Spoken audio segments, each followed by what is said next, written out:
everybody, I am Deepika from LearnoHub, a free learning platform where you can study physics, chemistry, maths, biology absolutely for free only at learnohub.com.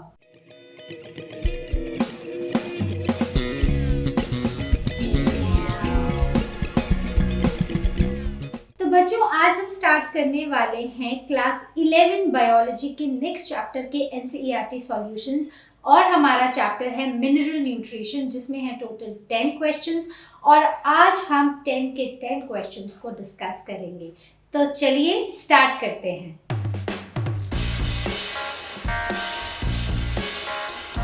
Question number 1 says all elements that are present in a plant need not to be essential to its survival. Comment. तो हमें ये बताना है कि जितने भी elements हमें plants में देखने को मिलते हैं वो सारे के सारे प्लांट्स के लिए असेंशियल नहीं होते हैं। तो हमें इस बात पे कमेंट करना है। करेक्ट। तो आउट ऑफ 105 एलिमेंट्स जो कि अब तक डिस्कवर हो चुके हैं, ठीक है, so what are these are the mineral elements. ठीक है, तो उसमें से 60 जो एलिमेंट्स है ना, मतलब अराउंड 60 एलिमेंट्स वो बहुत सारे प्लांट्स में देखे गए हैं, अलग अलग प्लांट्स में। करेक्ट। अब कैसे आते हैं? जब रूट्स एब्जॉर्ब करती हैं वाटर तो वाटर के साथ एब्जॉर्ब होते हैं minerals, right. So plants they are absorbed by plant roots and out of them only 17 are essential mineral elements. Correct. अब वही बात होगी कि सारे असेंशियल नहीं हैं, मतलब हमने मोटा मोटा सा अपना अंदाज़ा लगाया है, मोटा मोटा नहीं, हमने पूरा एक्सपेरिमेंट किया है और एक्सपेरिमेंट से हमें ये पता चला है कि out of those 105 around 60 are present in different plants and out of them only 17 are essential, बाकी सब नॉन असेंशियल की कैटेगरी में आते हैं। करेक्ट। तो असेंशियल में फर्दर होता है माइक्रो और मैक्रो जो अभी हम डिस्कस नहीं करेंगे।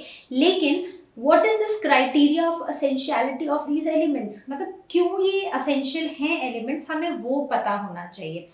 अब जब असेंशियल एलिमेंट्स की बात होती है तो वो कुछ ऐसे एलिमेंट्स होते हैं जो प्लांट्स की ग्रोथ और डेवलपमेंट में उनकी हेल्प करते हैं। ठीक है, तो this is the first criteria. दूसरा क्राइटेरिया है दे आर नॉन रिप्लेसेबल। ठीक है, तो ये वो एलिमेंट्स आते हैं जो कि अगर मान लो हमारे पास दो एलिमेंट्स है, एक ए है और एक बी है। अब ए जो एलिमेंट है ये असेंशियल एलिमेंट है। ठीक है, हमने बोला ये असेंशियल है, मतलब कि अगर हम इसकी जगह कोई और एलिमेंट दे देते हैं, प्रोवाइड कर देते हैं प्लांट को, तो वो इसकी कमी को पूरा नहीं कर पाएगा। So it is non replaceable by any other element. Correct. और जो तीसरा हमारा क्राइटेरिया आता है कि they are directly involved in what, they are directly involved in metabolism. Right. तो ये जो तीन क्राइटेरिया है ना कि वो प्लांट की ग्रोथ और डेवलपमेंट में हेल्प करते हैं, they are non replaceable and they are directly involved in plant metabolism. तो इनकी वजह से इन सबको टेस्ट एक्सपेरिमेंट करने के बाद ही हमें पता चले कि जितने भी एलिमेंट्स प्लांट्स में देखे गए हैं सारे के सारे मतलब असेंशियल नहीं हैं। उनमें से सिर्फ 17 ऐसे एलिमेंट्स हैं जो असेंशियल एलिमेंट्स की कैटेगरी में आते हैं। Correct. So I hope this question is clear. Let's move on to our question number 2. Question number 2. Why is purification of water and nutrient salts is so important in studies involving mineral nutrition using hydroponics? तो hydroponics से जब हम mineral nutritions की study करते हैं तो उसमें जो पानी हम यूज कर रहे हैं और जो मिनरल सॉल्ट्स हम ले रहे हैं उनकी प्यूरिफिकेशन क्यों इम्पोर्टेंट है? तो बहुत ज़्यादा इम्पोर्टेंट है। तो हम स्टार्ट करेंगे पहले हाइड्रोपोनिक्स से कि हाइड्रोपोनिक्स होता क्या है। तो हाइड्रोपोनिक्स जो है वो दिया था जूलियस वॉन सॉर्च ने, राइट। इन्होंने, he was a German botanist, तो इन्होंने एक टेक्निक दी थी कि बिना सॉइल का यूज़ किए भी हम कुछ ऐसे न्यूट्रिएंट सॉल्यूशन यूज़ करके भी हम प्लांट्स को मेच्योरिटी तक ग्रो कर सकते हैं, ऐसा इन्होंने बोला था। और इन्होंने इस टेक्निक को बोला था hydroponics, right. So growing plants in nutrient solution in the absence of soil. Then अब इन्होंने बोला कि जब भी हम ये पानी यूज करें या mineral salts, nutrient salts use करें, तो ये प्यूरिफाइड होने चाहिए। क्यों? क्योंकि अगर आप रेगुलर वाटर यूज करते हो तो regular water contains a lot of impurities, तो वो कहीं ना कहीं ये जो हमारी स्टडी है मिनरल न्यूट्रिशन की, इसमें इंटरफेयर करते हैं। So what we need purified water, बिल्कुल प्योर पानी जिसमें कि कोई भी मिनरल न्यूट्रिएंट नहीं हो, और फिर जो हम न्यूट्रिएंट सॉल्ट्स ऐड करेंगे वो हमें पता हो कि अच्छा ये वाला हमने ऐड किया है, वो भी प्यूरिफाइड हो, उनमें भी किसी भी और न्यूट्रिएंट की कंटैमिनेशन नहीं हो, right. So water contains plenty of impurities in the form of soluble minerals, and these impurities can interfere with the experiment to detect the elements. Correct? So why we are doing it? We are doing it for the study purpose. Initially we did it for the study purpose, जिसमें हमने mineral nutrition की किस plant को कैसी कौन कौन से elements चाहिए और उन एलिमेंट से क्या होता है एंड ऑल दोज, वो हमने पूरी स्टडी की थी। अब ये जो हाइड्रोपोनिक्स कंडीशन है, इसको हम बहुत सारे वेजिटेबल्स को ग्रो करने के लिए भी यूज करते हैं, जैसे सीडलेस ककम्बर, राइट, टोमेटोज के लिए भी यूज करते हैं। सो नाउ अब तो बहुत सारी एक्सटेंसिव अप्रोचेस, मतलब इस हाइड्रोपोनिक्स में बहुत सारी चीज़ें यूज की जा रही हैं, जिससे अलग अलग वेजिटेबल्स भी यूज की जा रही हैं, मतलब बनाई जा रही हैं। करेक्ट? तो चलिए देखते हैं अपना question number 3। Question number 3, explain with examples macronutrients, micronutrients, beneficial nutrients, toxic elements and essential elements। तो एक एक को हम थोड़ा सा एक्सप्लेन करेंगे with examples। तो सबसे पहले आते हैं macronutrients। So when we talk about macronutrients, so these are the nutrients which are present in large amount, right? And what is that amount? So they are present in more than 10 millimole per kg of dry matter. So this is important to write in this particular question. So they are present in large amount in plants, right? So, or you can say they are required in more amount। ठीक है, plants को इनकी जो quantity है ना, वो थोड़ी ज़्यादा चाहिए होती है, और इसमें बहुत सारे एलिमेंट्स आते हैं जैसे नाइट्रोजन, फॉस्फोरस, पोटाशियम, फिर है कार्बन, ऑक्सीजन, हाइड्रोजन। और ये जो तीन है ना, इनका जो मेन सोर्स है ना, that is carbon dioxide and water. और बाकी जितने भी मैक्रोन्यूट्रिएंट्स हैं, they are generally absorbed from soil. Correct? Clear? दूसरा है माइक्रो न्यूट्रिएंट्स। सो माइक्रो मतलब कुछ छोटा सा, स्मॉल सा, है ना, तो हम इनको ट्रेस एलिमेंट्स भी बोलते हैं, और ये हमें चाहिए होते हैं, मतलब ये प्लांट्स को रिक्वायर्ड होते हैं थोड़े कम अमाउंट में। कितने कम अमाउंट में? So it is less than, so see oh not more than but less than 10 millimole per kg of dry matter. ठीक है, जैसे कि कोबाल्ट, मैग्नीशियम, जिंक, तो ये सारे के सारे आते हैं माइक्रो न्यूट्रिएंट्स, जिनकी quantity less than 10 millimole per kg of dry matter required होती है प्लांट्स को। करेक्ट? तो अब देखते हैं next, beneficial nutrients. Question number 3 next is beneficial nutrients. So these are the nutrients which are beneficial for plants। मतलब कि अगर ये होंगे तो ये प्लांट्स के लिए बेनिफिट, प्लांट्स को कुछ बेनिफिट करेंगे, लेकिन ये असेंशियल नहीं है। मतलब ऐसा नहीं होगा कि अगर ये न्यूट्रिएंट्स नहीं होंगे तो प्लांट्स की ग्रोथ में या मेटाबॉलिज्म में कोई फर्क पड़ जाएगा। ठीक है, कोई अफेक्ट नहीं करेगा, इनका ना होना कोई अफेक्ट नहीं करेगा, लेकिन इनका होना प्लांट्स को बेनिफिट जरूर करेगा, right. So these are not essential but they are beneficial. So you can say these are the non essential nutrients, right, but they are beneficial. जैसे कि सोडियम है, सिलिकॉन है, कोबाल्ट है, सेलेनियम है। Then comes the fourth one, that is toxic.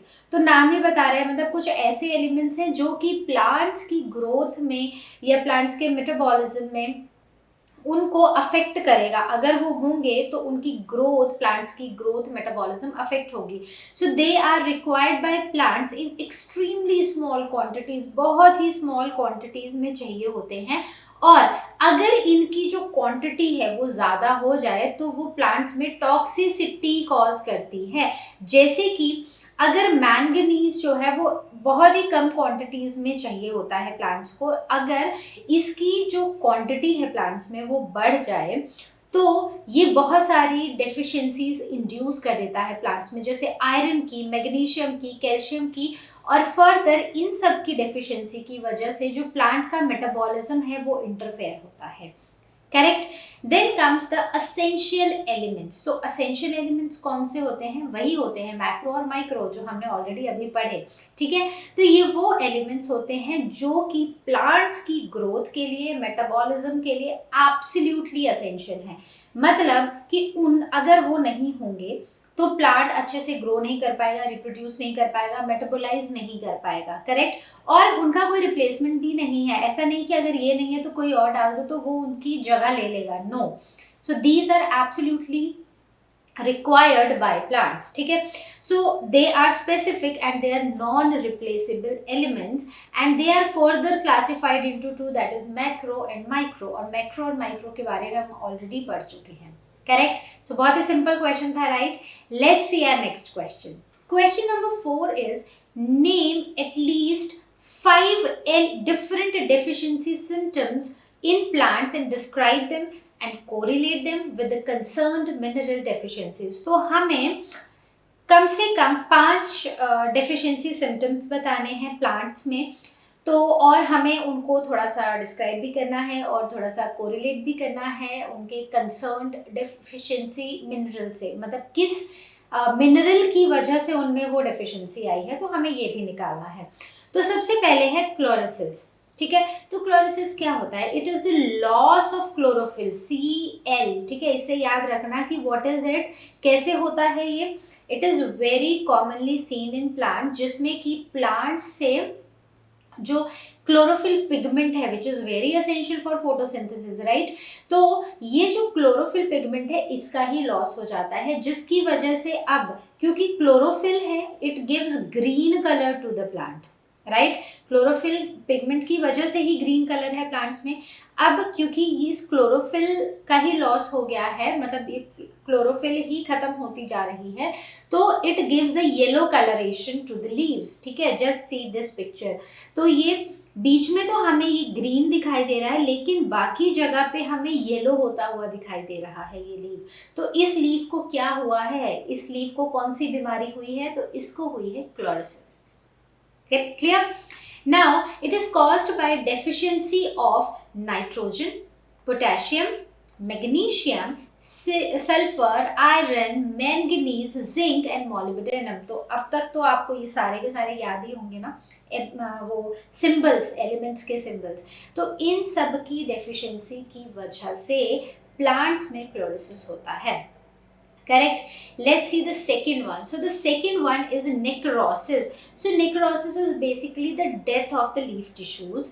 जो कि होता है, it is the death of leaf tissues which is due to calcium, magnesium, copper and potassium deficiencies, right? So it is killing of cells expressed in the form of leaf spots, rods and blights। ठीक है, अब ये देखो, ये एक leaf है, इसमें necrosis हो रहा है, तो हमें दिख रहा है ना कि इसमें कुछ अलग से स्पॉट्स आ रहे हैं, रॉट हो गया है ये प्लांट, मतलब ये ब्राउन होने लग गया है। तो बेसिकली ये जो लीफ है ना ये मरने लग गया है, it is dying.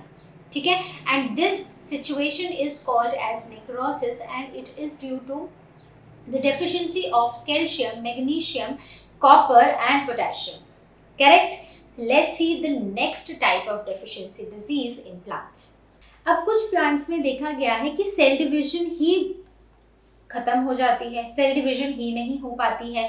So this is the third one, that is inhibition of cell division and it occurs due to molybdenum, nitrogen, potassium and sulfur, right? So what it does, it inhibits cell division। तो अगर इन चारों में से कोई भी nutrient की कमी हो जाती है प्लांट को, तो उसकी वजह से जो प्लांट्स हैं उनमें सेल डिवीजन नहीं हो पाता है और उनकी जो ग्रोथ है वो कम रह जाती है, स्टंटेड ग्रोथ, और वी कैन से जो प्लांट है ना वो ड्वार्फ रह जाता है। Correct. Next is delayed flowering. So this flowering is also very important, right. ये जब हम नेक्स्ट क्लास में जाके हम sexual reproduction in flowering plants पढ़ेंगे तो आपको पता चलेगा कि ये फ्लावरिंग जो है ना it is very important, it time से होना भी इट इज़ वेरी इंपॉर्टेंट, ठीक है। So it occurs due to low concentration of nitrogen, sulphur and molybdenum, right. तो अगर ये तीनों चीजें कम कॉन्सेंट्रेशन में होंगी तो उससे जो फ्लावर है, जो फ्लावरिंग है वो डिले होगी प्लांट्स में। करेक्ट। फ्लावरिंग डिले होगी तो रिप्रोडक्शन भी डिले होगी। सेक्सुअल रिप्रोडक्शन तो तभी पॉसिबल है जब प्लांट्स में फ्लावरिंग होगी। Correct. Then comes the stunted plant growth. तो ये एक सिचुएशन है जहां पर अगर कॉपर या सल्फर की डेफिशिएंसी हो जाए प्लांट्स में तो उसकी वजह से जो उनकी स्टेम है उसकी ग्रोथ कम हो जाती है। तो again it is somewhere related to this, ठीक है। तो इसमें भी क्या होगा, इसमें भी वो हमें ड्वार्फिज्म देखने को मिलेगा प्लांट के अंदर, ठीक है। स्टेम अगर इंक्रीज नहीं होगी तो प्लांट छोटा रह जाएगा। Correct. So again a situation where dwarfism or a dwarf plant we will see. Correct. तो इसमें बहुत सारे और भी ऐसे डेफिशिएंसी सिम्टम्स हैं जो हमें देखने को मिलते हैं।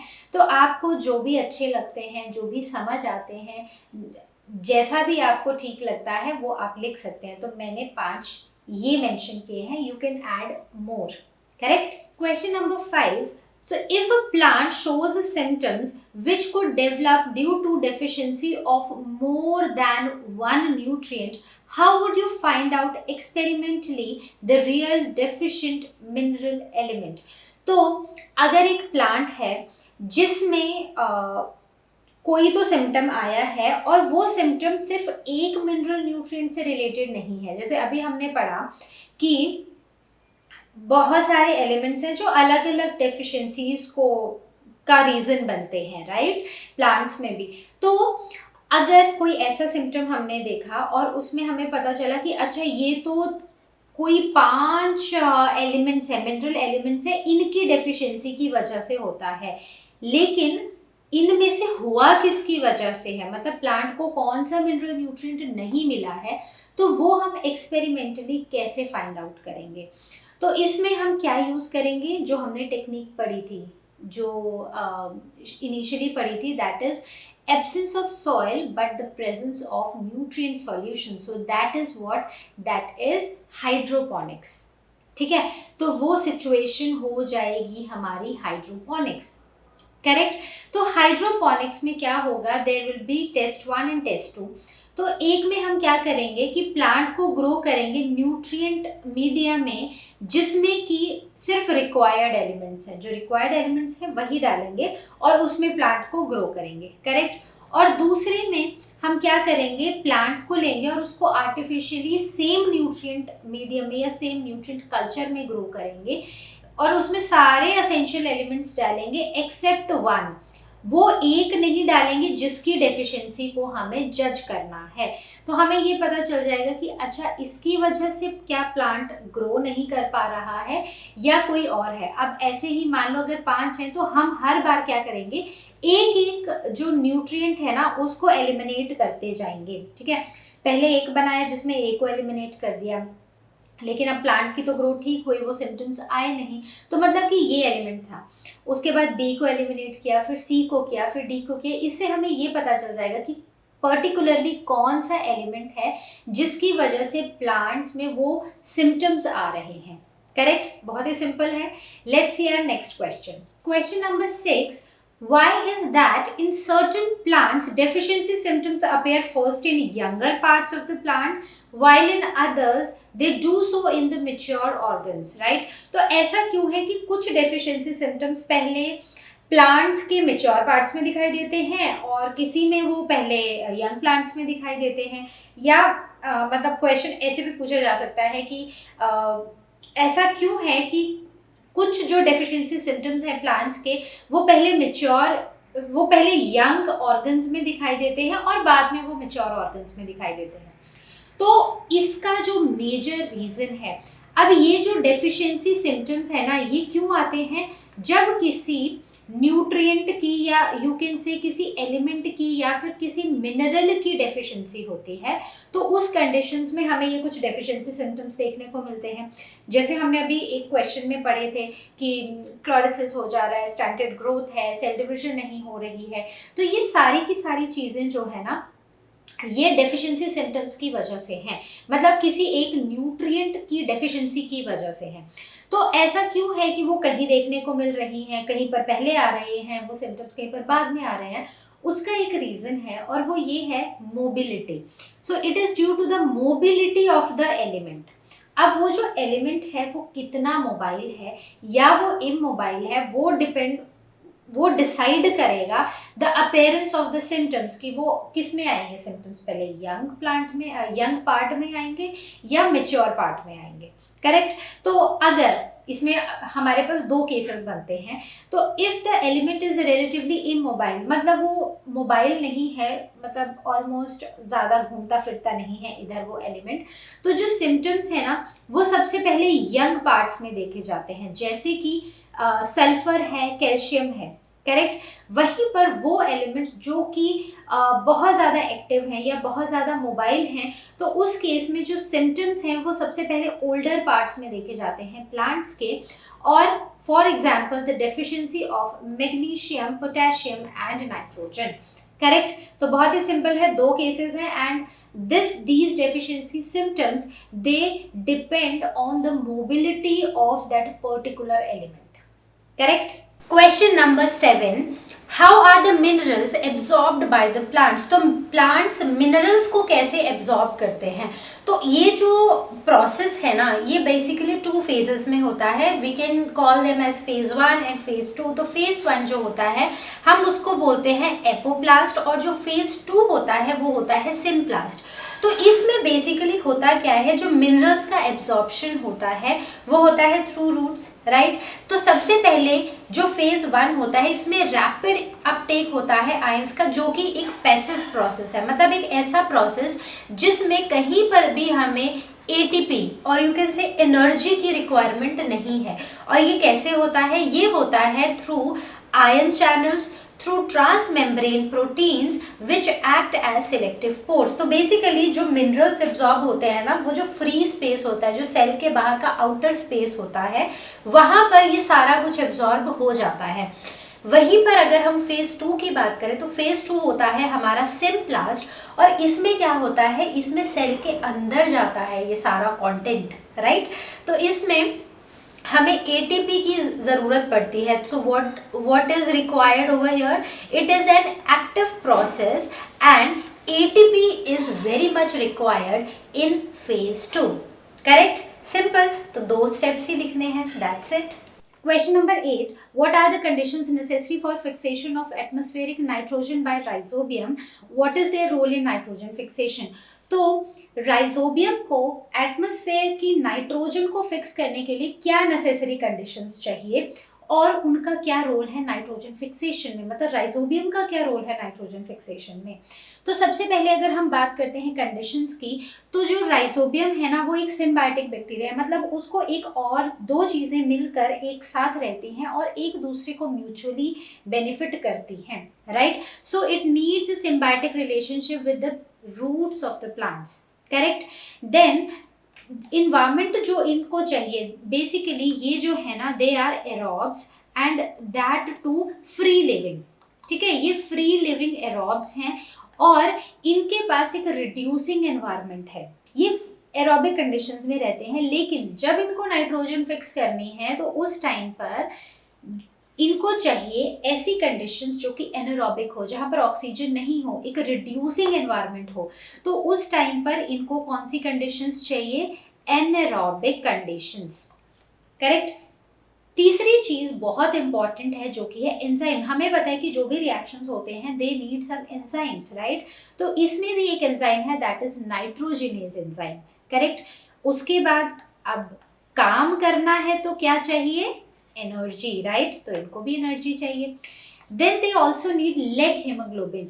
अब इसका क्या काम है, दिस इज वेरी इंपॉर्टेंट। हम बोल रहे हैं कि राइजोबियम एक फ्री लिविंग एरोब है, लेकिन जब उसको नाइट्रोजन फिक्सेशन करनी है तो उस टाइम उसको एकदम एरोबिक कंडीशंस चाहिए। तो उस केस में कौन इनकी हेल्प करता है, that is leghemoglobin, correct. So now let us see कि ये जो कन्वर्जन है ना, ये होता कैसे है, एक रफ सा हम आइडिया ले लेते हैं। तो सबसे पहले as you can see there is an enzyme. तो हमने बोला कि कोई भी रिएक्शन हो रहा है, enzymes are very very important. तो यहाँ पर एक एंजाइम है जो कि है नाइट्रोजनेज। अब इस एंजाइम में क्या आके अटैच हो जाएगा, हमें किसको कन्वर्ट करना है, नाइट्रोजन गैस को, राइट, मतलब एटमॉस्फेरिक नाइट्रोजन को, जो कि N2 की फॉर्म में होती है।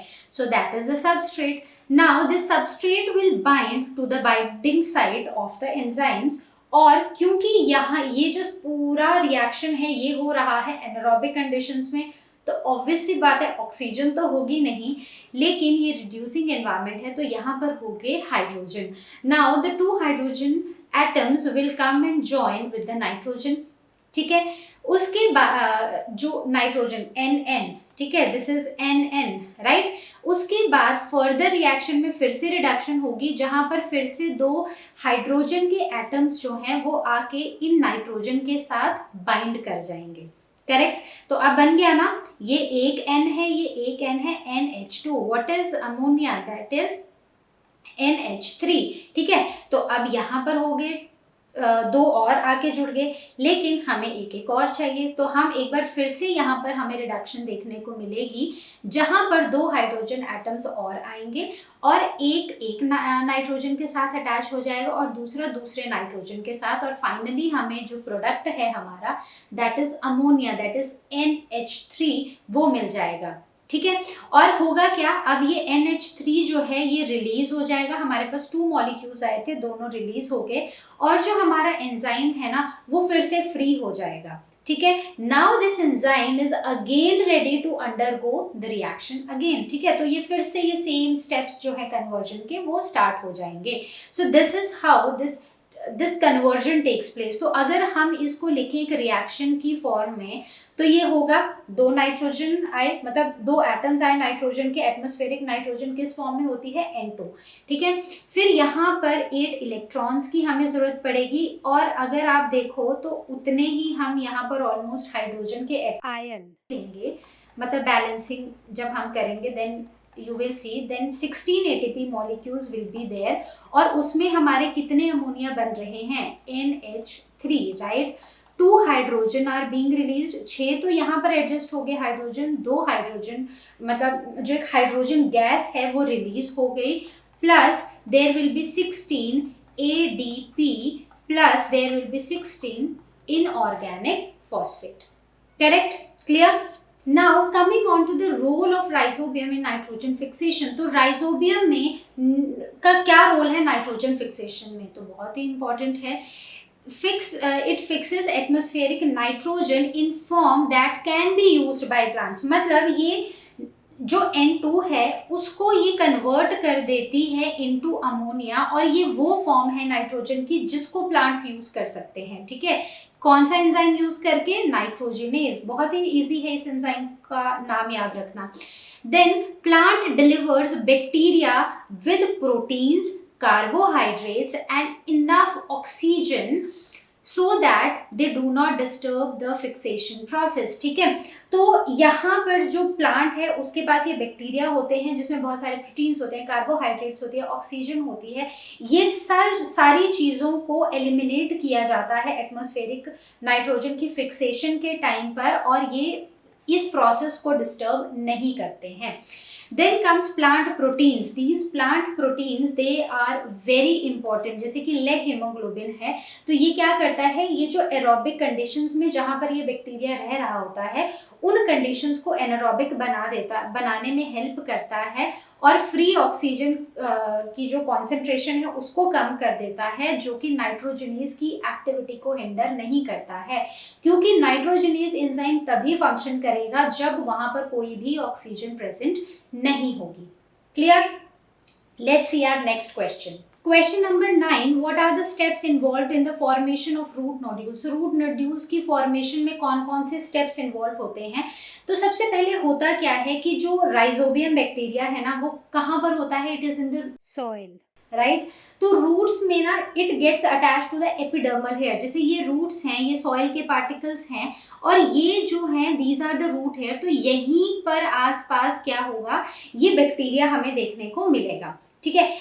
एपिडर्मल हेयर में, रूट हेयर में हमें देखने को मिलेगा। अब बैक्टीरिया जो है ना वो धीरे धीरे इन रूट्स को इन्वेड करना शुरू करता है, इन रूट हेयर को, और कॉलोनाइज कर देता है इनके अराउंड, और finally they make these root hairs to curl. यहाँ पर हमें ये स्ट्रेट रूट हेयर्स दिखाई दे रहे हैं, राइट। अब जब यहाँ पर बैक्टीरिया आएगा तो ये इसको कर्ल करना शुरू कर देगा, ऐसे हुक सा बन जाएगा।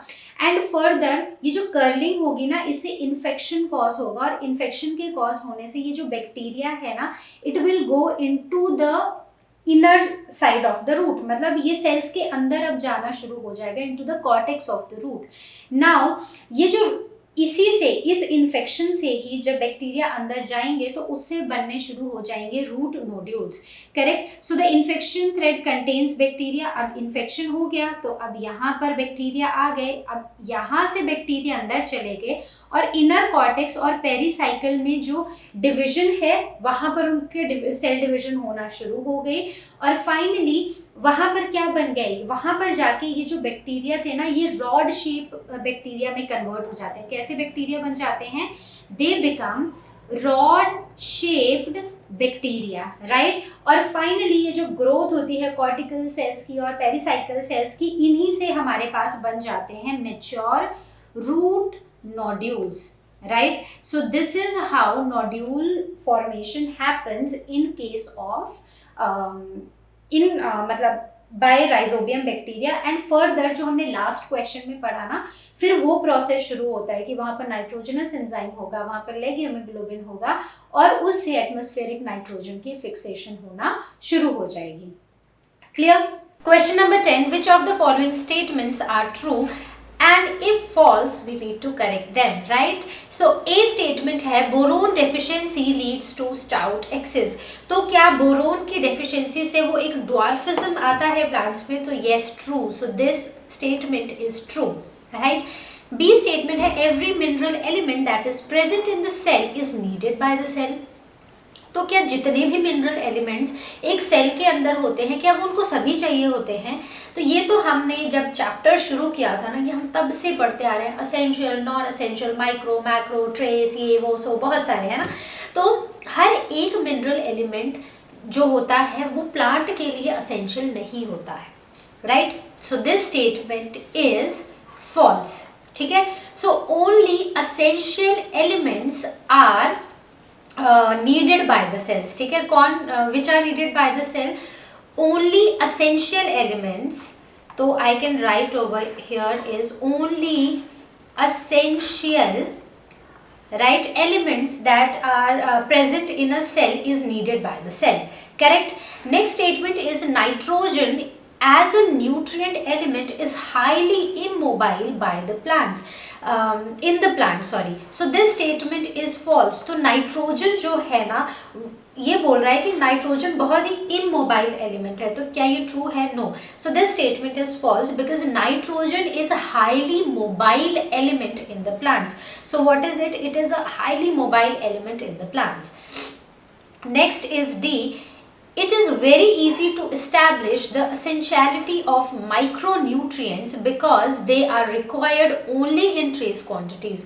तो the statement says कि जो हमारे essentiality एलिमेंट्स की, कि कौन सा एलिमेंट प्लांट के लिए कितना यूजफुल है, क्या करता है, कैसा है, तो ये बहुत ही ईजी है इस्टेब्लिश करने के लिए। और क्योंकि जो एलिमेंट्स होते हैं they are required in trace quantity, so this statement is false, right. So so it is not very easy to establish the essentiality, ठीक है। So it requires some tedious procedures जिसमें हमें बहुत ही परफेक्शन चाहिए, तो बहुत ईजी नहीं है हर एक एलिमेंट की असेंशियलिटी को डिफाइन करना, करेक्ट।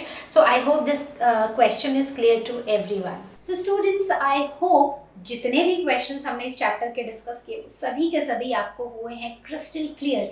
तो अब हम मिलेंगे अपनी नेक्स्ट वीडियो में, और जैसा कि आप जानते हैं लर्न हब फ्री है पर बेस्ट है।